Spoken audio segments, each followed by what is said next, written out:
Yo, yo, yo! Yo, yo, yo! Yeah! So, ngayon, iba yung content na gagawin natin. Pupunta tayo sa pinakamalaking thrift store dito sa Japan. Nakikita niyo yan sa post ko sa Instagram, sa Facebook, ganyan.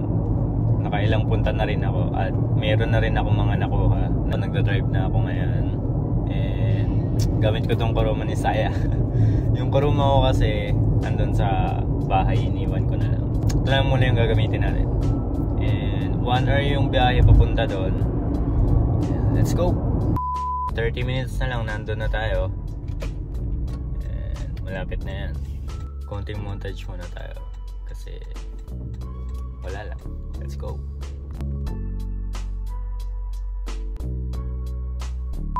Yan, dahil wala pa tayong kain, bumili tayo ng spam na may egg, na may rice.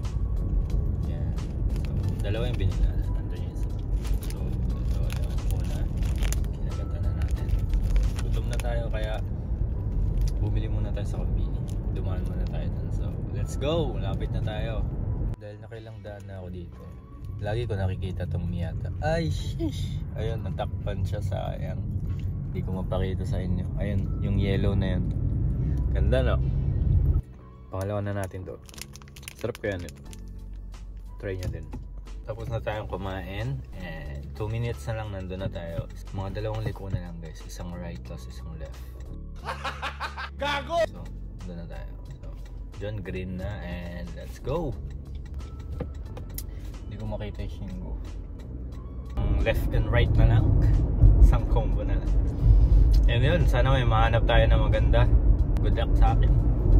Good luck sa inyo. Let's go! Naka-sale sila ngayon. Dito na tayo. May mga nagpunta na rin. Ayan.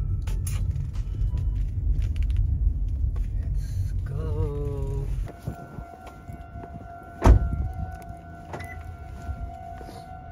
Ayan guys, dito na tayo.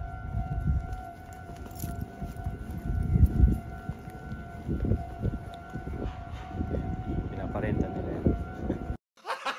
Gago!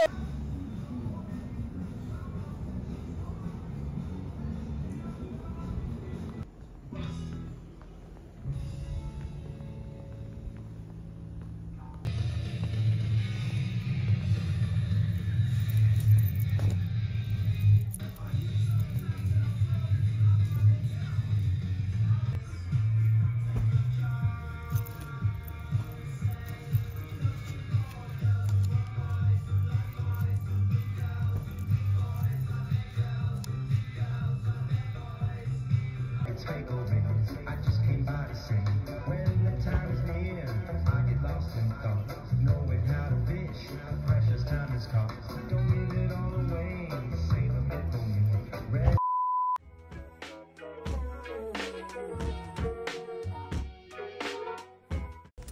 Nakita tayong Nike white tag, pero grabe ang presyo, din na natin kunin. Yun yung bucket, ganda sana, pero huwag na lang.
na yung nabili natin. Yan.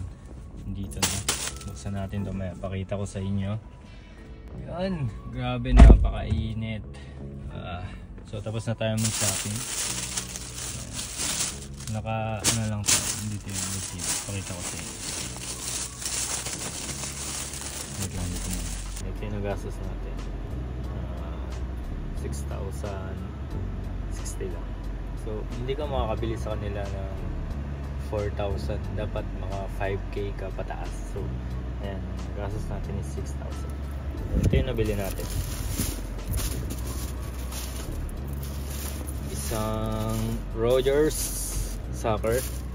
Yung tag niya is Russell Athletic, made in US of A. Yan. So meron siya lang dito sa likod. Yan. Yung painsan yung tag. Vintage. Nakakuha tayo ng isang vintage, guys. Yan. Ganda niyan, size ko. Ganda ng size niya sa akin. Ang ganda ng size niya. Next is itong Carhartt pants. Yan. 2,750. Ito 1,650 to.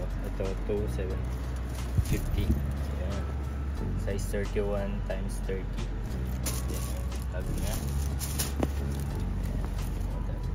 Yan. So next is ito talaga yung naglalakad lang ako tapos bigla ko tong nakita. So tingnan ko na lang. So yun. Buti walang kumuha. 1,650 lang to. So yan. Yung tag niya. Ayan, ang sa neck niya, snap-on. And meron din siyang backit sa snap-on racing. Saka sa dito sa sleeve niya may mga ayan, para siyang ewan. Tapos meron din sa snap-on. Sheesh! So yun lang. Tatlo lang kinuha natin kasi grabe. Tatlo na to pero naka 6K na ako. Pero grabe, ang ganda naman ng ano ko. Solid, guys. So yun. Grabe pagod sa paghahanap ng damit, guys. Minsan nagpunta ako dito, wala akong nakuha. Pero ganun talaga. Kasi maraming nagpupunta dito. Ngayon, tingnan nyo, ang dami na. Dito, ayan. Ayan. Marami na ngayon na shopping. So hindi ko alam kung saan na tayo uwi. Ang aga pa kasi 1:29 pa lang. So punta pa tayo ng ibang trip shop. Hindi ko alam kung saan, pero maghanap tayo, guys. Kunti na lang matapos na tong vlog na to. And gusto ko lang mag-thank you sa mga nanonood ulit, sa mga manonood pa. And yun, sana magtuloy-tuloy na tong vlog natin. Grabe, tagal nating na-stop mag-vlog, guys. So ngayon, yun lang. Let's go. Pero yun, grabe talaga itong nakuha natin, guys. Carhartt, isang Russell Athlete, isang racing jacket. Sheesh! Size ko pa talaga itong nakuha natin, guys. Grabe. At nakita nyo yung ano dun, guys, yung Carhartt na jacket. Grabe, sirang-sira na siya, pero gusto ko siyang kunin. Pinagpipilian ko kung ito ba yung kukunin ko o yung Carhartt na yun, kasi ano lang siya, 2,000 plus. So ito 1,650 lang. So grabe, nag-isip talaga ako kung magamit ko pa yun, pero parang ewan, sayang talaga yung Carhartt jacket, guys. Kung medyo maayos-ayos pa yun, kunin natin sana. Pero yun, sana sa susunod may makakuha tayo ng Carhartt jacket. Good luck sa akin next time.